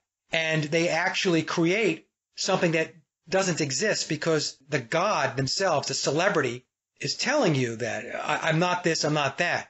But somehow the congregation creates a personality, a persona that is godlike, a great guitar player, a great actor, a great entertainer, even though many times they're telling us that this is not the case. It's very weird. It's a very, very strange psychological dynamic. Would you guys agree that takes place? Yes. Yep. Yeah. It's very weird. It's very, very weird. So on slide 35, we've seen this before. So, Steve, why don't you explain what you're seeing? Because I've taken my audience through this plenty of times. So maybe if they hear it from you, maybe it'll click for more people. You know, the reason I put the one on the left in is because it starts off with the whole occulted, half-face thing. I have a lady on my site, The Many Faces of Billy Shepherd, the Facebook site I have, and she'll argue with me they were just trying to be cool with the half-face, half-lit. It was just like something being cool. And it's really not, and you're going to see that in just about every slide coming up. And there's thousands more I could show people, but, there's not enough room or time in the show. I mean, this is being done for a purpose, the half-lit face. And on the right, this is Billy's new interview he did with Rick Rubin. Yeah, Rick Rubin. Yeah. Rick Rubin. I actually enjoyed it. Some people are making fun of it, but I thought it was good. But, one of the advertisements here shows the pyramid again, pyramid symbolism. Yeah. So let me just make a comment. When people look at stuff like with the Beatles album cover, and you have one eye, it's one eye symbolism, folks. Yes, it is. Yep. It's one eye symbolism. Their own explanation was, we just like black and white pictures. But it's obviously deliberately done. Or the person who's commenting on Steve's page saying it's just artistic. Oh, God, no. Like, folks, look, you've got to get past this. Yeah. If you're looking at an album cover like this with all of the evidence that's out there today about all of the occult symbolism, I have showed it over and over and over again in my presentations on the Beatles. But it's not just the Beatles. No. If you really want to understand the truth, if you want to say that you're a truth seeker, and that you really want to understand what's going on in this reality and who controls this reality. Signs and symbols rule the world. Yeah. Not words, not laws. Right. Signs and symbols. So, and we're going to get more into this. With the Beatles album cover is one-eye symbolism, period. Any other way you want to interpret this, you're interpreting it from a position of unknowing. Yeah. You're making it up. Yeah, From a romantic point of view or something like that, but romanticism has got nothing to do with reality, and this is reality what you see. Exactly, Tony. They romanticize. Yeah. The Beatles can't be in the occult. Oh, they can't be involved in that. That's dark. No, they're playing into Paulism, like I said. They don't want to think their idols had a dark side to them. Exactly. And even if the Beatles themselves weren't fully aware of what they were connected into, the truth of the matter is the people that were managing this psychological operation, the people that were managing this Tavistock project knew very well what they were. Oh, yeah. They were just 22, 23-year-old kids back then. So what do you know at that age? Right. But young guys that were caught many, many times, once you take a look, involved in all of this symbolism. And somebody could argue, well, they were told to do that. But when you take a look at all of the Masonic hand gestures, Tony, Yeah. Lennon was making, Biological Paul was making, George wearing the top hat. The top hat is another Masonic symbol that goes back to, I guess it was help. I mean, these are just some of the examples that off the top of my head. But the point being here is, if you really want to understand how this world works, you have to understand the signs and symbols. Yeah. Like you said earlier, Mike, in the beginning, we were all Beatle fans. You know, we all were. We all were. Exactly. And this is not, look, people say to me, well, you know, you're destroying their legacy. You're out there to destroy, you know, the Beatles and what they represent. No, I'm not. I was a Beatle worshiper. I was in the church. Me too. I had a front row pew. Yeah. Okay. And then I had to swallow a very, very hard pill. Yep, it was. Yeah, that's the thing. You either want to look at reality of what people think is not reality, but it is reality. And one of the reasons I did this is after I started looking at album covers, it's everywhere. It's everywhere. It's at least on one album of a famous thing, either a single musician or a group. Right. And there's always somebody that dies. I swear to God. Oh, yeah, it's all over the place. Yeah, absolutely. People who looked at this video, I challenge them to go look at every album cover, through every album cover that's ever been made by anybody that's famous. And they're going to see the same thing. It's not just to be cool. It's amazing. You know, I was blown away by it. That's why I wanted to do this. Yeah, so we're going to go through the rest of these pictures. And then just moving over to the image on the right, you know, Billy with Rick Rubin. Yeah. Folks, do you think that the big pyramid that they're standing in the middle of is just what? Artistic? Oh, it just happens. We took a photo and it just happens to be there. Get out of here. No way. Yeah, I mean, there's a certain amount of artistic, creative thing that's behind it, yes, as far as how they've framed the picture. Yeah. But the thing is, that pyramid means something. And Billy is in the center of that pyramid with Rick Rubin. By the way, I was told by somebody who's in the music business that Rick Rubin's spiritual inclinations, I'll just put it this way, they're not Christian. Mm-hmm. No. Okay? I was told this, all right? So I'm just going to leave it there. I'm not going to say any more about it. These are two very good images, Steve, that you guys have put together here because, again, you know, this is not coincidence. It's not happenstance. All of this stuff is presented for a reason. Okay, so let's go move to the next slide. And, oh, what do we have here? I guess this is a coincidence, too. Yeah. This was my favorite band back then. I absolutely saw them maybe 5-6 times. And I never would have thought Sting and the Police were into this occult thing. I can't fathom it because he's always, you know, Sting himself is always humanitarian. You know, he's out in the rainforest. And I just couldn't imagine him being a part of this. You know, and there's the big triangle there, the half-lit faces. And there's another very important thing, Stephen. There's another very important thing. Every single dad of those who were in the police have significant positions within the government and all that. So either military backgrounds or government backgrounds, they all have it. Or there's some kind of ambassador like Sting has become, right? And Bono, yeah. Yeah, and they did lose a member, too. If you look to the right, he was an early band member. He was like a roadie, but he was also played with them. So I believe that one's the sacrifice. If I were to guess, that's where that came from. Kim Turner. Yeah. Okay, so all right, so there we go again. I mean, here in the previous slide, we showed the Beatles with the one-eyed symbolism. One half of the face is shadowed out. Yeah. And here we have the Police. Yep. The same thing. All is the same. It reminds me a little bit of the Revolver album. Now Sting is looking away, whilst on your Revolver album, Paul McCartney is looking away from the rest of it. See? Yeah, looking to the left, which could represent the left-handed path. Yeah.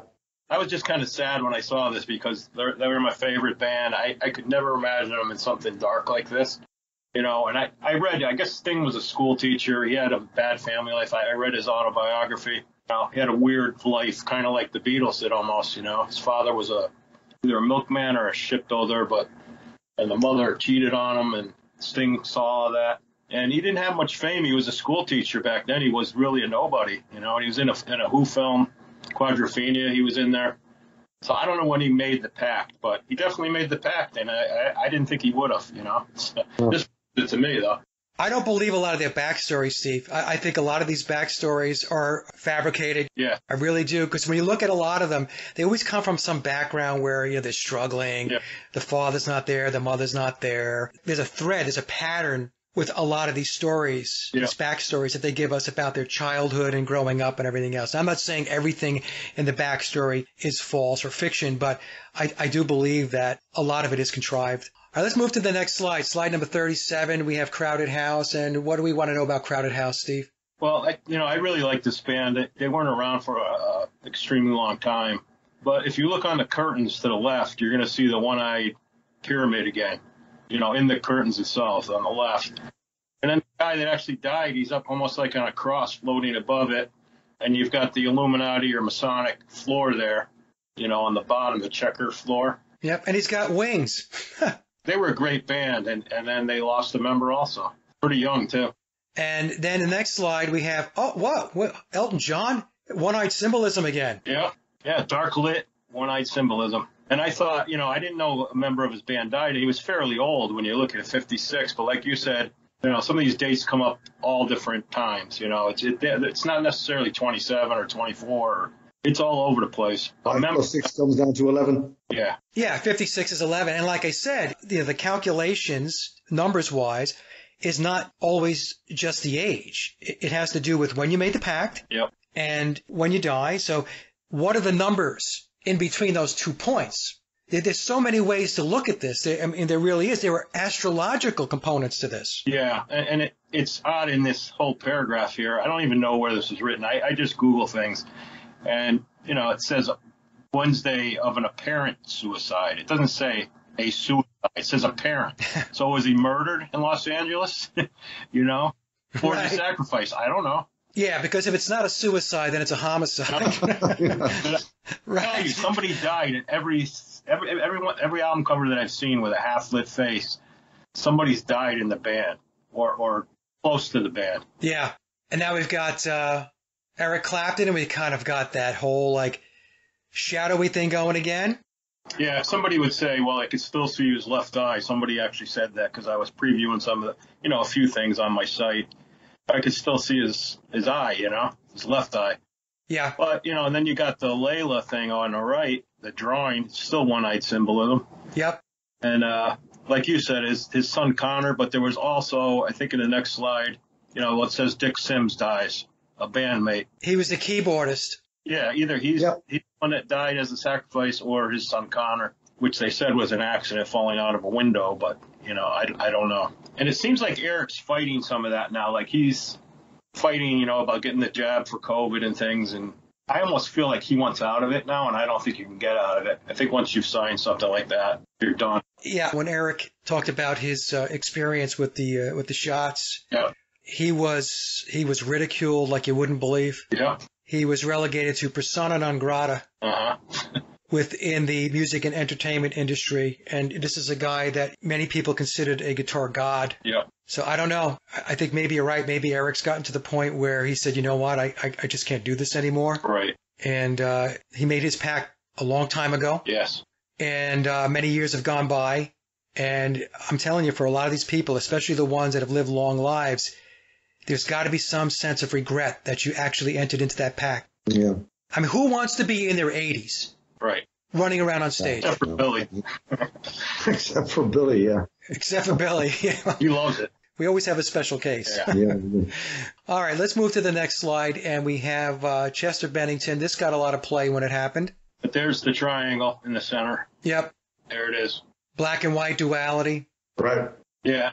Some of these bands I'm not as familiar with, but I wanted to actually, it was either Mary Campbell, who's part of our research group, and she might have found this one. She found a few of them in there for us, and she was helping us a lot. So I just wanted to mention her. She's part of our team too.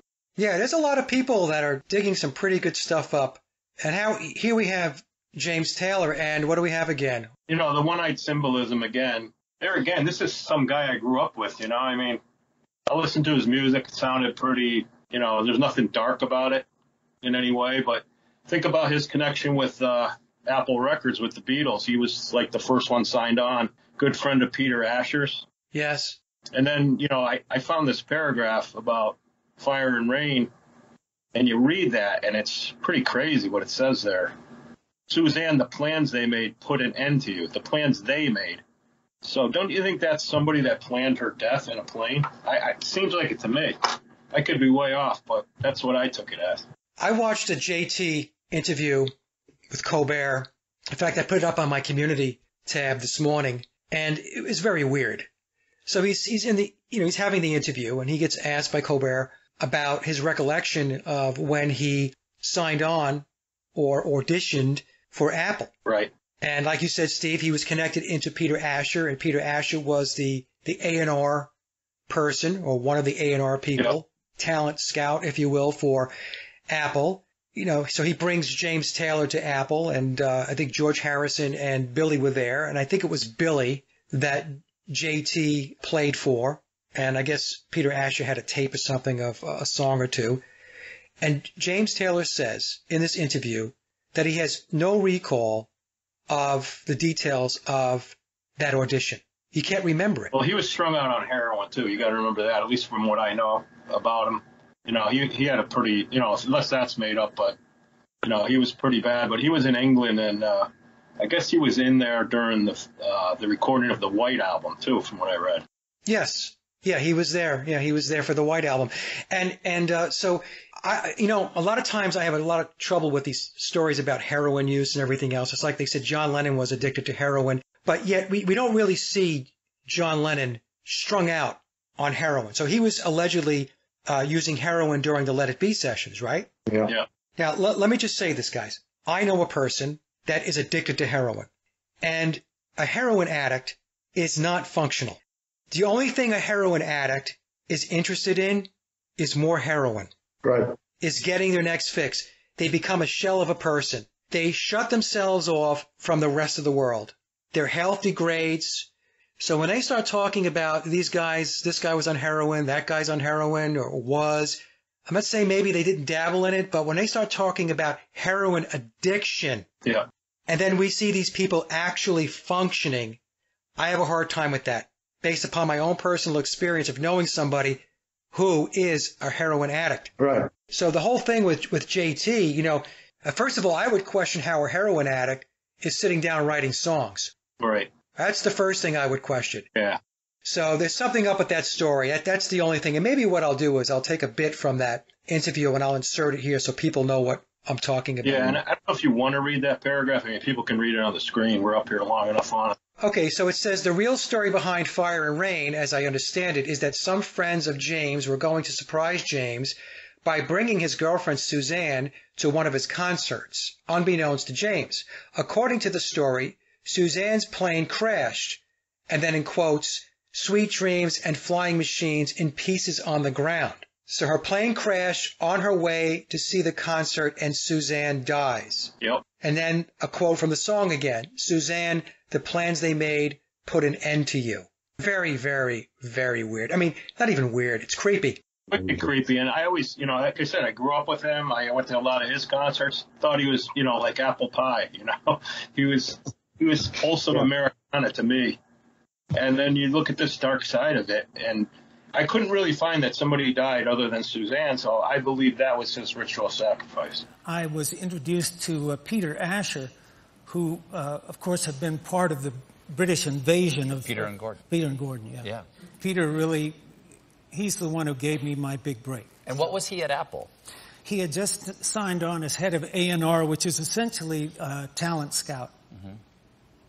And yeah, he was looking for people to sign. It couldn't have been better timed. And I went over to visit Peter, and I played him my little demo. It was on a reel-to-reel tape, you know. Yeah. And he liked it, and he gave me a guitar, and I played a few other things. And ultimately, he said, "Yeah, this sounds good. Let's go to Apple and see if we can interest a Beatle in it." So that's what we did. We went over there, and the way Peter recalls it, I have very little memory of the day because I'm nervous now, but at that point I was like vibrating at about 440 hertz. An A. Yes, an A. I was really nervous, and I barely remember it. I felt as though I was underwater for the entire day. So who was there when you get there? Were there any Beatles available? Did There they were. get one of them out of their crate? The way Peter remembers it, yes, that's right. They busted a seal on a can of Beatles, and Paul McCartney and George Harrison were there, and the way Peter remembers it is that we went into a room in Baker Street, which is where the Apple offices were at that point, and Peter leaned out of the door into the hallway and said, "Is there a Beatle in the house?" And it turned out there were two Beatles. Sure, that's enough. But Peter said, "Listen, I've got this guy here. I'd like to sign him to the label, but so let's take a listen." And I played Something in the Way She Moves to George and Paul, and I don't actually remember the anything about it. All right, then we have Steve Marriott from Humble Pie. Yeah. And here we have the One-Eyed Symbolism again. Yeah. And he was fairly young too, I believe. 44 years old. Yeah. And then, Steve, you said you found this picture on the internet. Yeah. It's it was a stage thing, I'm sure. Yeah. You know, like I said, I could have gotten so many more album covers up on here, but we'd be here all day. So, you know, I want people to look around at them, though, because you could look at any artist, like I said, and you're going to find this one-eyed symbolism, pyramids, and you're going to find somebody who died, you know, that was close to them. Yeah, to the right, it says human sacrifice is a ritualistic killing of one or more human beings so as to appease a deity, a demon, or other supernatural force. Often it is considered a barbaric act, but depending on the time period or culture, it could be a common occurrence, as was the case with the Aztec civilization, or worshipped by billions as a righteous or spiritual event, such as Jesus Christ on the cross, which was referred to as the crucifixion. It is also used in some forms of black magic to obtain power from the death and or suffering of victims. Often this is done with ceremonial daggers, pyres, or other ancient execution methods, and a victim is usually picked for a specific reason, such as being a virgin. Okay, again, this stuff is dark, folks, but it's out there. Then we have Supertramp, and so with Supertramp, this is a foretelling of 9/11. This is actually a famous image that a lot of people in the truth community picked up. Yeah, and that's a reversed image, like a mirror image, because Supertramp the other way, and it's just reversed, but 9/11 behind those towers, did that come out before or after the towers collapsed? It was before. Yes, it was. And all the ingredients are there. I mean, the waitress, the plane, the WTC when it was still there, everything is there. And by the way, the color orange in numerology is 33. Right. And she's holding up a glass of orange juice by the towers. 33, Freemasonry. Yeah. And 9/11 pops up everywhere. It pops up in lots of movies and you know. Yeah, anybody that watched my first video with Mike, I mean, I'm still seeing the 9/11 thing all the time. Like, I feel like I'm cursed now in that sense. So, really, all the time. I think it was from memoirs. They have something in there that puts you up to something. I don't know. Once it grabs you, it gets a hold of you. You know, that's why I try to get away from it now. And I tell people, don't stay with this too long. I'm constantly at it, but I step away from it, like Mike says. Yeah, you got to take a break. People always ask me, oh, when are you going to look at this? When are you going to look at that? I'm like, you know what? I'm not. I've looked at enough, and I have a life, and there's other things that I want to focus on. Yep. I don't want my head buried in Billy stuff. There's also a lot of people that say, you should take a look at this, and you should take a look at that. But in the meantime, what do they do? Well, I actually write back to them sometimes in the comments section. I'm like, well, sounds like you have something to do. Yeah. Yeah, sounds like you should crank up your YouTube channel and, start doing some research and putting some content up. I mean, look, we can't do all of this stuff. We're just, there's so much out there. Yeah. There is. And a lot of people look at it as entertainment. That's the thing, right? They're not looking at it really to understand really what's going on, to really understand what reality is all about. Some people just look at this as it's entertaining. It's revealing. It is revealing. And you do want your presentations to have entertainment value from the standpoint of it keeps people's focus and attention, right? Right. But it's not entertainment, right? So anyway. All right. So let's move to, you've got this image of Billy and he's got his children and there's a Dalmatian and it looks like there's two Marthas because there's a dog behind the Dalmatian, right? There's two. I was never aware that Tani provided this picture, and it's almost like they hid the second Martha. Or, I know, wasn't there a dog named Jet too? I remember the song he did. So I remember he said about breeding them. Maybe that's the breeder, but why would he hide that with the duality Dalmatian in front of it? Why wouldn't you put the dog in plain sight with the other ones? Yeah. Something mysterious about that picture to me. I've never seen this picture before until you guys showed it. Okay, so the next one's a mind blower. Yep. Oh dear. Yeah. Okay, so on the left, that's James McCartney. On the right is Aleister Crowley. I thought it was a match. It was mind-blowing to me that everything matches up. It's got to be his grandson. I don't know. Anybody that defeats, Good Lord. the eye, the expression, everything. So. I'm absolutely certain of the fact but that's of course me, but I sure think that Aleister Crowley is Billy's dad. I do. I do too, and there's people that don't want to believe that. And he was quite old when he had Billy. He mentions it in memoirs quite often. Not that he's his father, but son of the magician. And what do they call Aleister Crowley? Yeah, Billy definitely in memoirs he drops a lot of clues that would make you dig into it and come to the conclusion. That's how I should say it. That Crowley is his father. What I tell folks is we don't have concrete evidence, so we don't. I do lean toward the fact that it is likely that Crowley is his biological father. But if Crowley is not his biological father, then he's definitely bloodline related to Crowley. Sure. Okay, at the very least, there's bloodline connections. But this image of James and Crowley is a mind blower. Yeah, it's striking. It really is. Stunning, yeah. The poor guy can't catch a break. Yeah. It almost has that whole depressive look, even, angry, depressive look. Expression matches even perfectly, Very heavy. Yeah, very heavy. If you read about James McCartney, and I haven't read a lot about him, but what I have read, his relationship with Billy was up and down. It's got to be tough living in Billy's shadow. It has to be. It has to be, yeah. And now he looks like Crowley. Wow. Unbelievable. At the ages, we're going to have to watch him. I hope I live long enough to see if he turns. Yeah. Who put this together, by the way? I believe that might have been on the Facebook site I have. I can't take full credit for it. I don't think Tani gave it to me, but I think somebody posted it, and I don't. I didn't give it to you, Steve.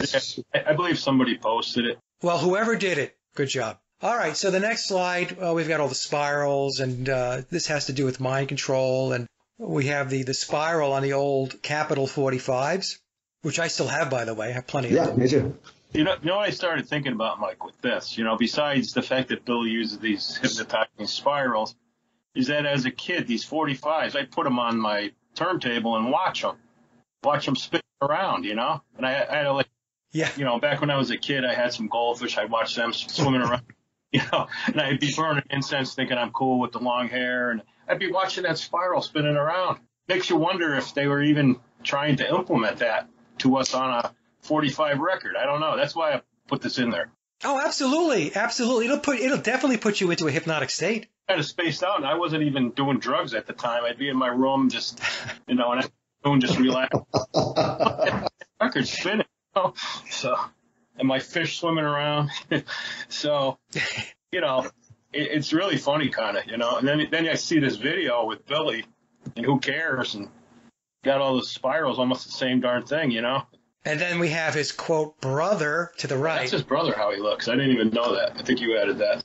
Yeah, that's Mike McCartney or Mike McGear. Yeah, but look at the spirals, So what's with the spirals there, too? Yep. All right. So, Steve, so you were staring at goldfish, you were doing drugs, and you were watching the center of the 45 spin. So how did your parents find you most of the time? Were you catatonic? Well, actually, I said I wasn't doing drugs. I'm not saying I never did them. But, okay. Sorry. Or, marijuana was pretty prevalent. Now it's legal everywhere just about.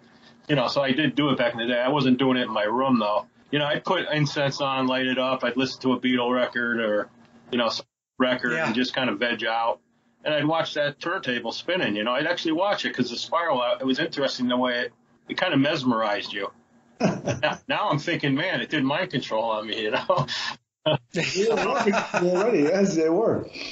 Yeah. And then the song, too, The Beatle by Gary Usher. If you look down in the middle to the right, who does it say produced it? It says produced by Kermit Walter and Gary Usher.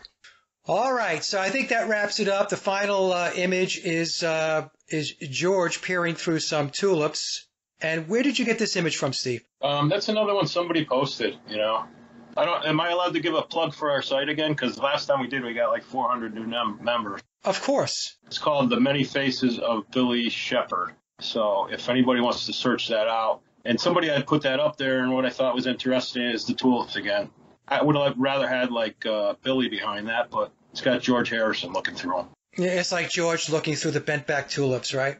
To see how the other half lives. To see how the other half lives. Yeah, that's a good one. Yeah, absolutely. So what I'll do, Steve, is I'll put the link to your Facebook page down below. Yep. And you also make sure that you weed out the trolls. I'm doing that on a constant basis because it's nuts. But, I know. I don't mind it because I feel like we're enlightening people. And the more people that know this and the more people that watch your videos, I think last time we had close to 14,000, and maybe you had some on other channels that you do things on. But our third one was a big hit, it seemed like. So yeah, it goes up on my Poll is Dead page. It goes up on my main channel, Sage of Quay, and then it winds up on BitChute, Brighteon, Rumble, and I'm missing one, Odyssey.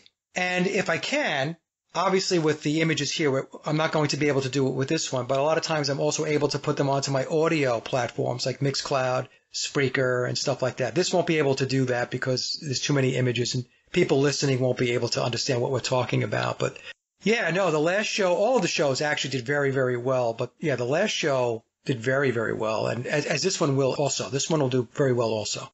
Yeah, and I suggest everybody watch from the beginning so they get an idea how we came about all this. And I know you combined two of them together. I don't know, at some point you could put them all together. That's a long time, though. I've done that every once in a while to pin them together because sometimes people just want that one video and they'll watch, 4 or 5 hours or whatever. That's fine. I'll do that. Yeah, we barely heard a peep out of John this time, though. I feel bad. John, do you want to say something? I've had to sit on mute because, look, animals, and I'm trying to keep them quiet. Oh, that's okay. That's okay. But John, you did a great job with the drone footage. That's going to be in the show. All right, guys, I got to run. It's 2:00. I got to get some things done. Hey, what's your boy's name? Aiden. Oh. Hi, Aiden. Saying hello? I think you just want to say hello. My name is Billy. Say hi, yeah. You guys are going to be on YouTube. Right. All right. Thanks. All right, guys, take care. Thanks again. Bye-bye. Thanks. Bye-bye. Adios. Bye-bye. Bye-bye. And that concludes another Sage of Quay interview, and I hope you enjoyed the discussion as much as I did. Links to my guests' websites and social media are listed in the description box below. And as always, I would like to thank everyone for listening and visiting the blog. You can find all my social media and web links by visiting my hub website at sageofquay.com. Also, if you get a moment, please visit laboroflovemusic.com to check out my music and album releases. And remember, live in truth and always serve creation. It's really that simple. See everyone with the next show. Be safe, enjoy, and God bless.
to survive.